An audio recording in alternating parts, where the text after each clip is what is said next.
ليس له جزاء إلا الجنة أو كما قال عليه الصلاة والسلام رب اشرح لي صدري ويسر لي أمري واحلل عقدة من لساني يفقهوا قولي. اللهم صل على سيدنا محمد وعلى آل سيدنا محمد بارك وسلم في كلام أولنا. اللهم صل على سيدنا محمد وعلى آل سيدنا محمد بارك وسلم في أوسط كلامنا. اللهم صل على سيدنا محمد وعلى آل سيدنا محمد بارك وسلم في آخر كلامنا. بزرگان محترم ومعزز سامعین کرام، اللہ جل جلالہ و منوالہ کا احسان کرم فضل ہوا کہ اللہ تبارک و تعالیٰ نے ہم سب کو اپنے گھر تک آنے کی توفیق نصیب فرمائی اور کچھ دین کی باتیں کہنے اور سننے کی توفیق نصیب فرمائی.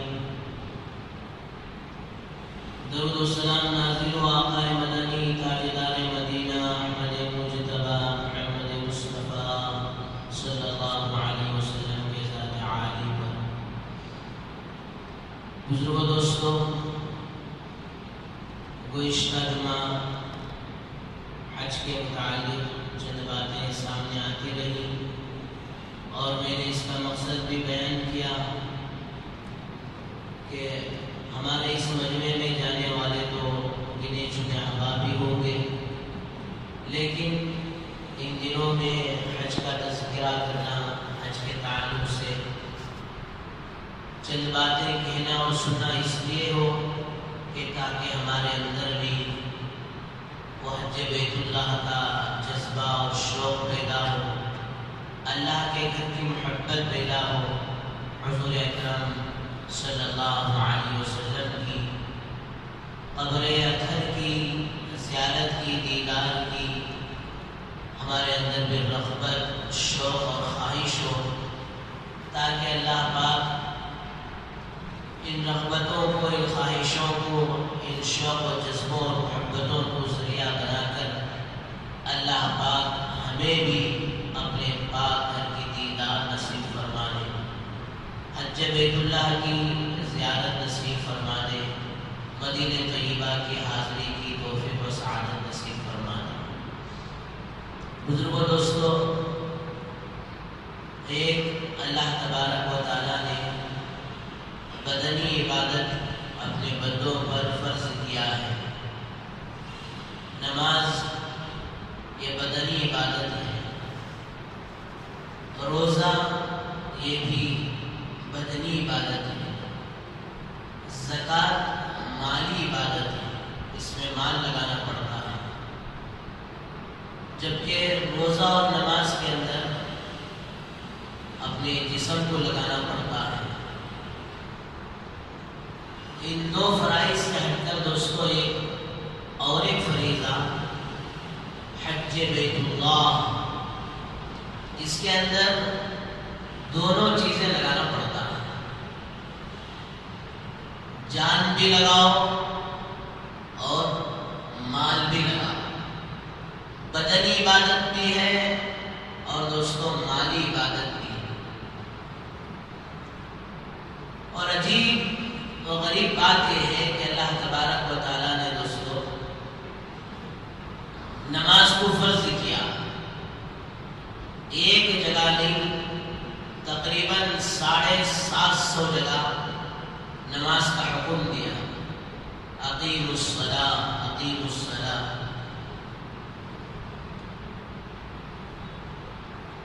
اور روزے کو اللہ نے فرض کیا، کتب علیکم الصیام فرمایا کہ تم پر روزے فرض کیے گئے.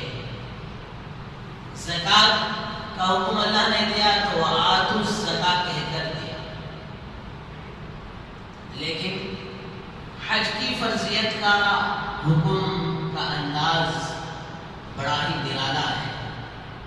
اللہ فرما رہے وَلِلَّهِ وَلِلَّهِ.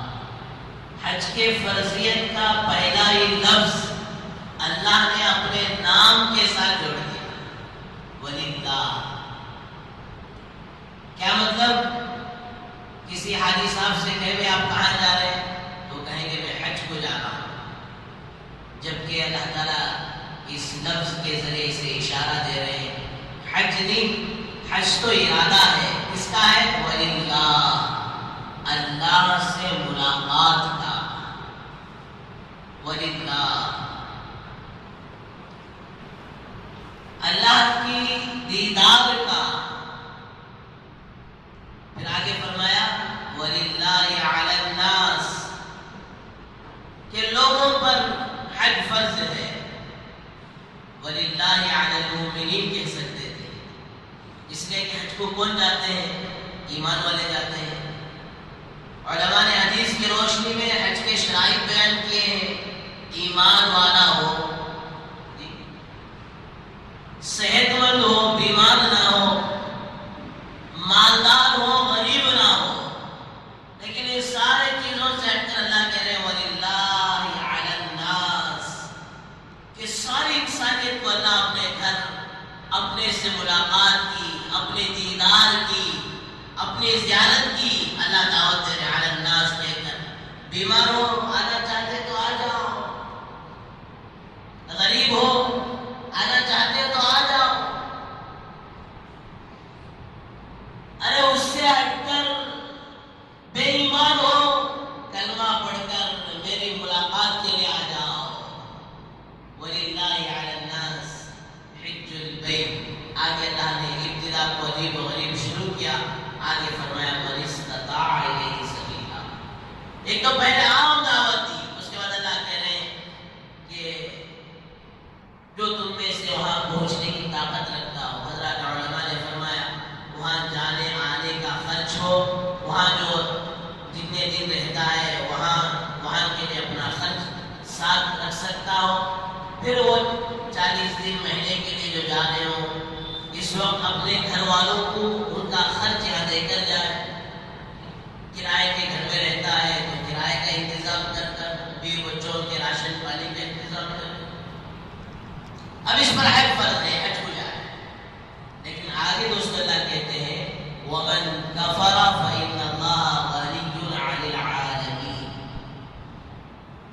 جو آدمی جانے سے انکار کر دے، جو جانے کا ارادہ نہ کرے، ایسا نہیں کہ تم میرے گھر کو آؤ تو میرا گھر آباد ہوگا، تم میرے گھر کو آؤ تو میرے گھر کو 4 چاند لگ جائیں گے. میرے بزرگوں جہاں بیت اللہ مکہ المکرمہ میں زمین کے اس حصے پر ہے، برابر میں آسمانوں میں بیت المعمور ہے. اور فرمایا وہاں 70,000 فرشتے بیک وقت طواف کرتے ہیں. 7 چکر گھومنے کے بعد ایک طواف ہوتا ہے. تو 70,000 فرشتے ایک مرتبہ آتے ہیں اور بیت المعمور کا طواف شروع کرتے ہیں. 7 چکر ہونے کے بعد جیسے ہی ان کا طواف مکمل ہوتا ہے تو دوستوں 70,000 فرشتے وہاں سے کھس جاتے ہیں. پھر 70,000 فرشتوں کا مجمع آتا ہے. اچھا ایک مرتبہ جو طواف کر کے نکلے پھر زندگی میں کبھی ان کا نمبر نہیں آتا، پھر 70,000 فرشتے آتے ہیں. وَمَنْ كَفَرَ فَإِنَّ اللَّهَ غَنِيٌّ عَنِ الْعَالَمِينَ. اللہ کہتے ہیں اے ایمان والو تم حج نہ کرو، تم حج کا ارادہ نہ کرو، میرے گھر کی حاضری نہ دو، اس سے میرا کوئی فرق کیا پڑے گا؟ سارے عالم سے، ساری مخلوق سے میں بے نیاز ذات ہوں. قل هو اللہ احد اللہ الصمد. اور دوستو یہ ترتیب بھی اللہ تعالیٰ نے رکھی ہے. دیکھو پہلے بندہ ماشاءاللہ کلمہ پڑھتا ہے لا الہ الا اللہ محمد رسول اللہ صلی اللہ علیہ وسلم. یہ کلمہ معرفت یہ کلمہ پڑھتے ہی انسان کو انسیت ہوتی ہے، تعارف ہوتا ہے، اور پھر آگے اللہ تعالیٰ نے ایک عبادت رکھی ہے جسے کہتے ہیں نماز۔ نماز سے بندے کا دوستو اللہ سے تعلق ہوتا ہے۔ الصلاۃ صلۃ بین العبد وربہ، نماز رب اور بندوں کے درمیان تعلق کا ایک ذریعہ ہے۔ اس لیے کہتے ہیں کہ نماز پورے استحضار کے ساتھ پڑھو، اللہ توفیق دے۔ اور پھر آپ کو اگر نہیں آتا ہے تو جتنی صورتیں آپ کو یاد ہیں دوستو، اس کے معنوں کو یاد کرو۔ جب آدمی معنی پر غور کرے گا تو پھر نماز میں اسے دل جوئی ہوگی، استحضار ہوگا، اور پھر ماشاءاللہ نماز جب بندہ پڑھتا ہے تو دوستو گویا اپنے اللہ سے، اپنے رب سے باتیں کرتا ہے۔ تو کلمہ پہچان کے لیے، اس کے بعد نماز دوستو تعلق کے لیے، اور پھر اس کے بعد اور ایک فرض ہے زکوٰۃ، اس میں کہا کہ مال لگاؤ۔ ایک صحابی آیا یا رسول اللہ صلی اللہ علیہ وسلم، بعض دفعہ آخرت کا دھیان دماغ سے نکل جاتا ہے، آخرت یاد نہیں آتی۔ اللہ کے نبی نے فرمایا مال ہے، اور صحابی کہنے لگے یا رسول اللہ مال تو ہے، اس مال کو لگاؤ آخرت کی طرف، اس لیے کہ آدمی کا جہاں مال لگتا ہے وہاں دل بھی لگتا ہے۔ تو زکوٰۃ کے ذریعے سے دوستو اللہ سے محبت ہوتی ہے، وہ تعلق نماز سے جو پیدا ہوا اب زکوٰۃ کے ذریعے سے محبت میں بدل جاتی ہے۔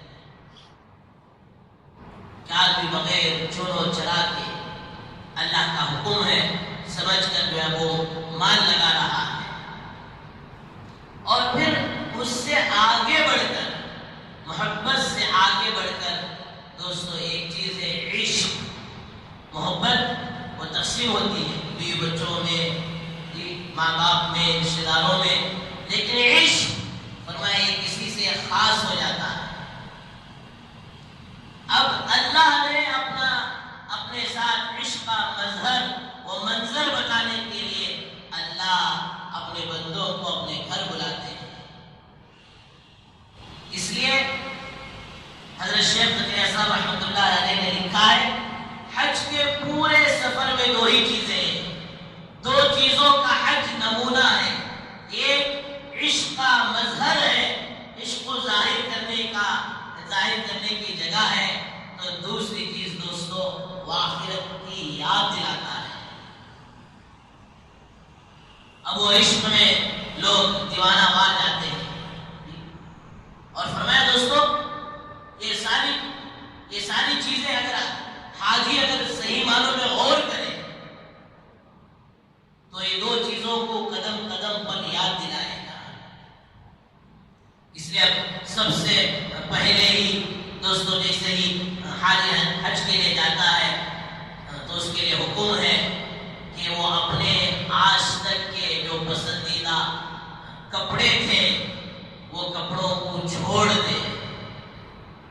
کسی طرح کا کوئی کپڑا نہیں ہوگا بدن پر سوائے دو چادروں کے، احرام کی دو چادروں کے، اور کوئی کپڑا نہیں ہوگا۔ کپڑوں کی محبت کو بھی اللہ نکال رہے ہیں، دیوانہ وار، عاشق کی طرح، پاگل کی طرح میرا بندہ ہے، پراگندہ بال، بکھرے ہوئے بال ہیں، اور وہ احرام پتہ نہیں اب یہاں سے جاتے جاتے ایئرپورٹ کو چاہ گر گئی تو پھر جو ہے فوراً آدمی کپڑے بدلنے کی کوشش کرتا ہے۔ اب اسی پراگندہ بال ہے، میلا کچیلا کپڑا ہے، احرام کا کپڑا ہے، اور پھر دوستو اللہ کے علماء نے فرمایا کہ احرام کا کپڑا اب تک تو زندگی برانڈیڈ کو تر گزر رہی تھی، معمولی ایک رائل جو اندر چھپی ہوتی ہے، پردے کی چیز ہوتی ہے، پردے کا کپڑا ہوتا ہے، وہ کسی کو ظاہر نہیں ہوتا، وہ بھی جاتی بچھوانا، بھی ایک بچھوانا چھونا فلاں چھونا. بعض دفعہ دوستو اللہ زندگی میں چند چیزیں بتا دیتے ہیں میرے بندے، تو ان کپڑوں کے پیچھے، ان مال و متاع کے پیچھے اپنے آپ کو قربان مت کر. ایک دن کی وہ حقیقت کو یاد کر. ایک ہی صف میں کھڑے ہو گئے محمود و ایاز، ایک ہی صف میں کھڑے ہو گئے محمود و ایاز. نہ کوئی بندہ رہا نہ کوئی بندہ نواز. برانڈڈ کہہ کر زندگی گزار رہا ہے. ایک دن دیکھ تجھ پر ایسا آئے گا کہ تیرے کپڑے اتارے جائیں گے اور اسی طرح کا تجھے کفن پہنایا جائے گا. بزرگوں، یہ احرام اس دن کو یاد دلاتا ہے کہ جیتے جاگتے اللہ نے ٹریننگ دے دی ہے میرے بندے. جس طرح دو چادریں پہنا ہے اسی طرح تیری موت پر بھی تجھے اسی طرح کی سفید چادریں پہنایا جائے. ہاں تھوڑی کوئی بیٹا بیٹھ جائے گا، بھائی رک جاؤ، میرے ابا ساری زندگی برانڈیڈ میں زندگی گزارے ہیں، وی آئی پی میں زندگی گزارے ہیں. ابھی میں ٹکٹ بک کروں گا اور بمبئی سے جا کر بہترین برانڈیڈ کا کفن لاؤں گا. ہوتا کچھ مارکیٹ میں اتنا دیر ہو جاتا مڑوا سے لے کا جو بھی آتے ہیں. تو بزرگوں دوستوں، احرام کی چادریں کفن کو یاد دلانا ہے. اور اللہ والوں نے عجیب و غریب بات فرمائی کہ ان احرام کے چادروں کو پہننے سے پہلے جو اپنے کپڑے اتارتا ہے، اپنے کپڑے اتارتا ہے، تو دوستو یہ تصور کے ساتھ اتارے کہ اللہ کے گھر کو جانا ہے، میں اپنی زندگی سے گناہوں کا لباس اتارنا.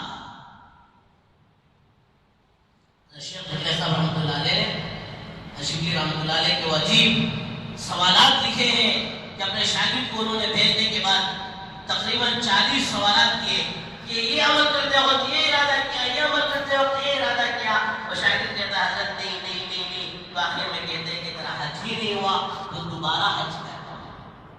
تو لباس اتارتے ہیں دوستو یہ تصور ہو گناہوں کا لباس اتارنا.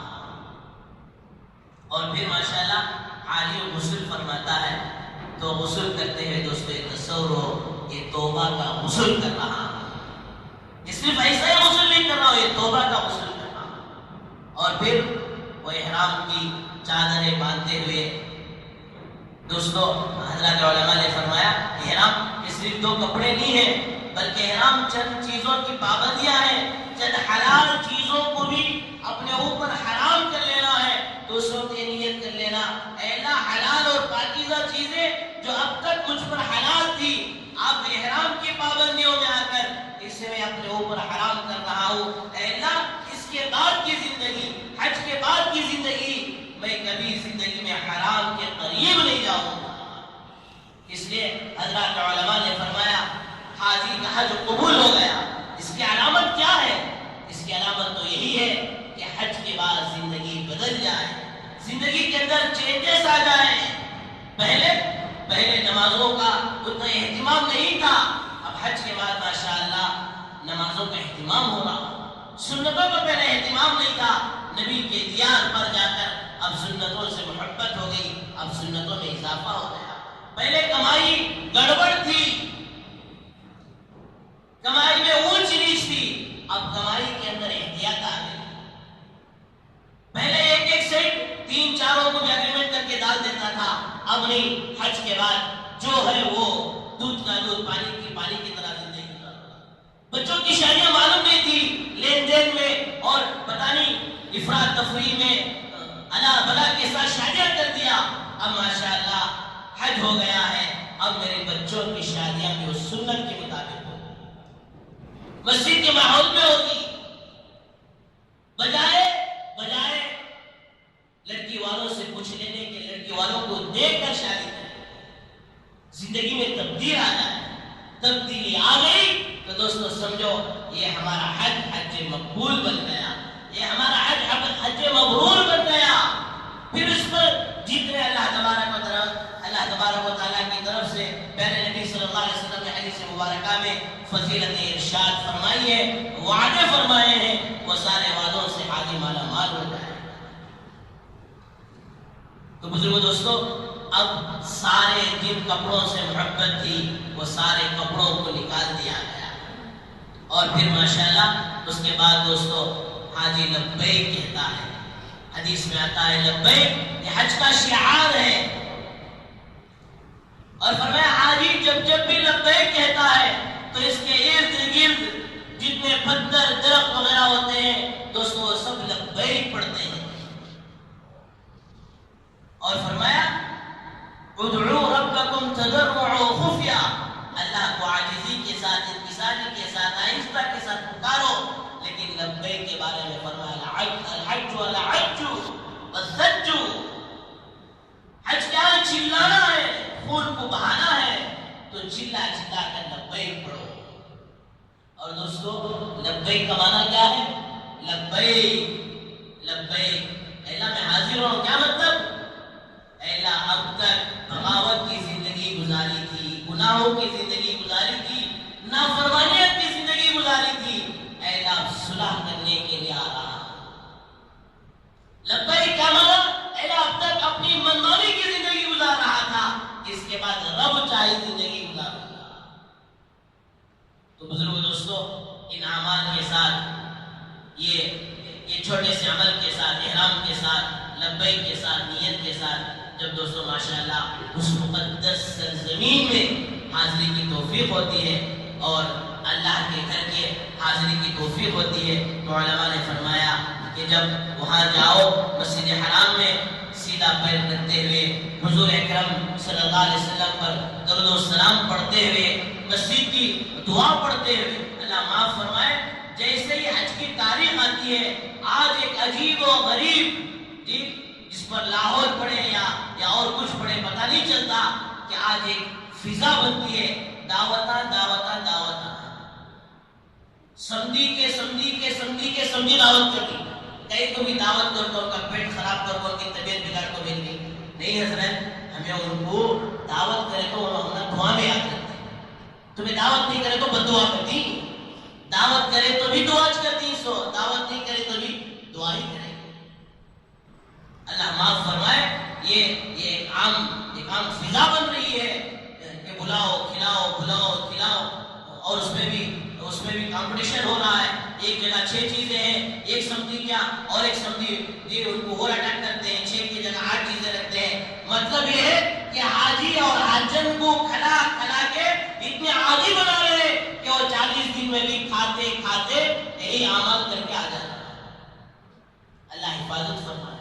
جیسے ہی دوستو میرے بزرگوں حج کا سفر طے ہو جائے یا آئندہ سال ارادہ ہے تو یہ سال پورا حج کے اعمال کے سیکھنے میں گزارو.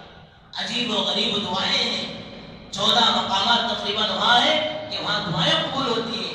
بلکہ منتظم تو وہ جگہ ہے کہ عام طور پر حجاج کرام کو پتہ ہی نہیں چلتا ہے کہ کسی کے کہنے پر پتہ چل جائے کہ ہر وہ حدیث پڑھانے والے ملتزم کے بارے میں اپنا پریکٹیکل یہ بیان کرتے ہیں کہ میں نے فلاں دعا کی تو فلاں دعا قبول ہو گئی. پھر انہوں نے اپنے استاد سے جنہوں نے حدیث سیکھی وہ اپنے شاگردوں سے جب پھر وہ حدیث بیان کرتے ہیں تو اپنا پریکٹیکل طور پر اپنا تجربہ بیان کرتے ہیں کہ اس موقع پر میں نے جو دعا مانگی اللہ نے وہ دعا قبول کر دی. اس کا ثمر اللہ نے مجھے دنیا ہی میں دے دیا. یہ امت کے لیے حضور اکرم صلی اللہ علیہ وسلم میں اللہ تعالیٰ نے عمل چھوٹا اجر بڑھا دیا. عمل چھوٹا اجر بڑھا دیا. حضرت میمونہ رضی اللہ عنہ اللہ کے نبی صلی اللہ علیہ وسلم فجر کو اول وقت میں نماز کے لیے تشریف لے گئے ہیں تو اس وقت مصلی پر بیٹھے ہیں. اللہ کے نبی اشراق پڑھ کر 2-3 گھنٹوں کے بعد واپس آ رہے ہیں تو تب بھی ذکر میں مشغول ہیں. میمونہ آپ ابھی تک ذکر میں مشغول ہیں. میں آپ کو ایک تسبیح بتا دوں. سبحان اللہ بحمدہ عدد خلقہ رضا نفسہ زینت عرشہ ومداد کلماتہ. اے میمونہ جو 3 دفعہ یہ پڑھ لے اللہ تعالیٰ اسے فجر کی نماز سے لے کر اشراق تک عبادت کا ثواب عطا فرمائے. چھوٹے چھوٹے اعمال ہیں. عمر رضی اللہ عنہ بھی ہے. اللہ کے نبی نے فرمایا جو آدمی بازار میں گزرے اور کلمہ توحید جہر کلمہ لا الہ الا اللہ وحدہ لا شریک لہ لہ الملک ولہ الحمد بیدہ الخیر یحیی ویمیت وہو علی کل شیء قدیر. اس کلمے کو پڑھ لے اللہ اس کے 10 لاکھ گناہ معاف کریں گے.